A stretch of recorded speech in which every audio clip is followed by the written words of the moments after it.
राम मंदिर चढ़ावा घोटाला एक ऐसा मामला जिसने अयोध्या से लेकर पूरे देश में सियासी भूचाल ला दिया है, लेकिन अब इस मामले में संविधान बनाम पर्ची की बहस छिड़ गई है। दूसरों का भूत और भविष्य बताने का दावा करने वाले बाबा बागेश्वर ने जब कहा कि दोषियों का नाम लिया तो मेरी जान को खतरा है, तो आजाद समाज पार्टी के अध्यक्ष चंद्रशेखर आजाद ने उन पर करारा पलटवार किया है। चंद्रशेखर ने बिना नाम लिए बाबा को ढोंगी करार दिया और पूछा कि अब उनके चमत्कार कहां गए।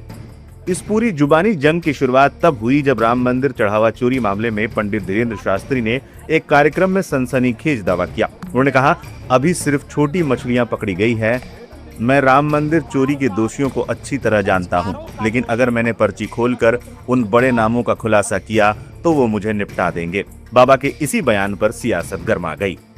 कुछ कहा नहीं तो लोगों ने पूरे भारत ने चलाया। बागेश्वर बाबा मौन है, चुप है, कुछ कह ही नहीं रहा। वाईफाई फेल है, कुछ बोल ही नहीं रहा।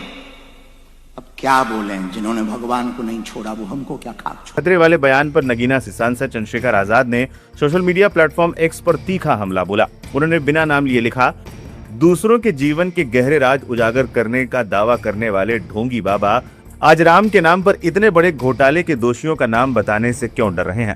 जान के खतरे का बहाना बनाकर नाम लेने से बचने का स्वांग रच रहे हैं।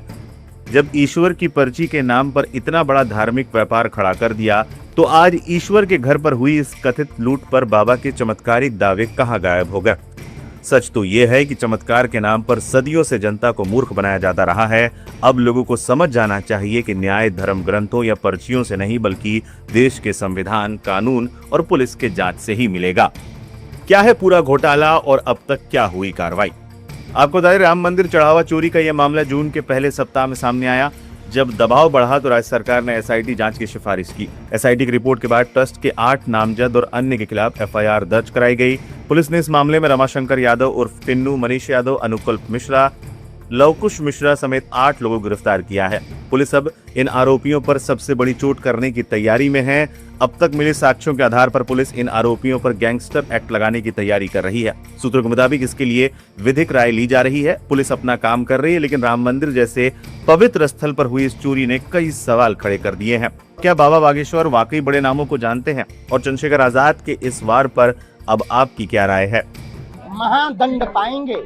रावण ने माता जानकी जी का हरण किया था तो उसका समूल वंश नाश हुआ था, और लाखों करोड़ों लोगों की श्रद्धा का केंद्र भगवान के यहाँ पर रहकर जो भगवान से और धर्म से भयभीत नहीं हुआ और उस ऐसा कुकृत्य किया, निश्चित है वो महादंड पाएगा। महाराज जी, राम मंदिर के बाद मंदिर पर सवाल खड़े हो रहे हैं। कहा जा रहा है कि शंकराचार्य के कंट्रोल में होना चाहिए। यही धर्म विरोधी ताकतें यही विचित्र स्थितियां बना रही हैं कि सभी मंदिर और संतों पर प्रश्न चिन्ह खड़े किए।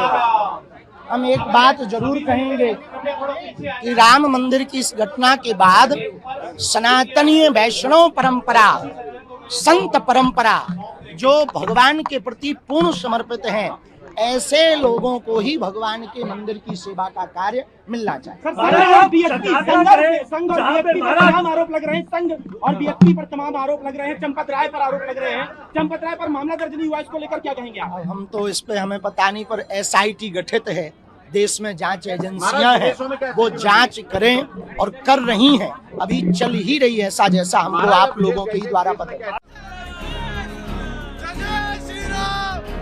राम मंदिर चढ़ावा चोरी मामले ने अब एक नया मोड़ ले लिया है। जांच अब केवल चोरी तक सीमित नहीं रह गई है, बल्कि आरोपियों की संपत्तियों, आय के स्रोत और कथित अवैध निर्माण की भी पड़ताल की जा रही है। इसी कड़ी में मुख्य आरोपी लवकुश मिश्रा की मुश्किलें और बढ़ गई हैं। अयोध्या विकास प्राधिकरण ने उनकी पत्नी सुप्रिया मिश्रा के नाम पर बन रही एक बिल्डिंग को लेकर नोटिस जारी किया है। प्राधिकरण का कहना है कि जांच के दौरान निर्माण कार्यों में नियमों के उल्लंघन के संकेत मिले हैं, इसलिए 1 सप्ताह के भीतर जवाब मांगा गया है। अगर तय समय में संतोषजनक जवाब नहीं मिला तो अवैध निर्माण के खिलाफ कार्रवाई की जाएगी, जिसमें ध्वस्तीकरण की प्रक्रिया भी शामिल हो सकती है। जांच में सामने आया है कि लवकुश मिश्रा ने राम मंदिर कार्यालय में कार्यरत रहने के दौरान ही अपनी पत्नी सुप्रिया मिश्रा के नाम पर ये जमीन खरीदी थी। सरकारी रिकॉर्ड के मुताबिक 16 अक्टूबर 2025 को सोहावल तहसील के मंगसी परगना क्षेत्र में कमल स्वरूप सिंह नाम के व्यक्ति से ये जमीन खरीदी गई थी। रजिस्ट्री के समय इस जमीन की कीमत सरकारी दस्तावेजों में केवल 8.8 लाख रुपए दर्ज की गई थी, जबकि मौजूदा बाजार मूल्य करीब 25 लाख रुपए बताया जा रहा है। इसी जमीन पर बिना आवश्यक मंजूरी के निर्माण कार्य किए जाने का आरोप है, जिसके बाद यह मामला अयोध्या विकास प्राधिकरण के रडार पर आ गया है। उधर इस मामले की जांच कर रही एसआईटी को अपनी जांच पूरी करने के लिए 15 दिनों का अतिरिक्त समय दिया गया है। अब एसआईटी 15 जुलाई तक अपनी रिपोर्ट उत्तर प्रदेश सरकार को सौंपेगी। माना जा रहा है कि रिपोर्ट में चोरी की रकम, आरोपियों की भूमिका, कथित संपत्तियों और धन के स्रोत से जुड़े कई अहम खुलासे हो सकते हैं। इस मामले में गिरफ्तार सभी 8 आरोपियों की न्यायिक हिरासत भी 13 जुलाई तक बढ़ा दी गई है। एसआईटी लगातार आरोपियों और उनके परिजनों से पूछताछ कर रही है। हाल के दिनों में जांच टीम ने आरोपियों के गांव में भी छापेमारी की और मुख्य आरोपी लवकुश मिश्रा के पिता से भी पूछताछ की। जांच एजेंसियां ये पता लगाने की कोशिश कर रही हैं कि आरोपियों ने कम समय में इतनी संपत्ति कैसे बनाई और क्या इसके पीछे कथित चढ़ावा चोरी से जुड़ा पैसा इस्तेमाल हुआ है। जांच के दौरान पुलिस ने 7 आरोपियों के ठिकानों से बड़ी मात्रा में नकदी, विदेशी मुद्रा और आभूषण भी बरामद किए हैं। पुलिस के मुताबिक अकेले लवकुश मिश्रा के पास से करीब 14.25 लाख रुपए नकद बरामद हुए। इसके अलावा अन्य आरोपियों के पास से भी लाखों रुपए विदेशी करेंसी और सोने चांदी के आभूषण मिलने का दावा किया गया है। इन बरामदगियों के बाद जांच एजेंसियां आरोपियों के बैंक खातों, संपत्तियों और वित्तीय लेन देन की भी गहन जांच कर रही हैं।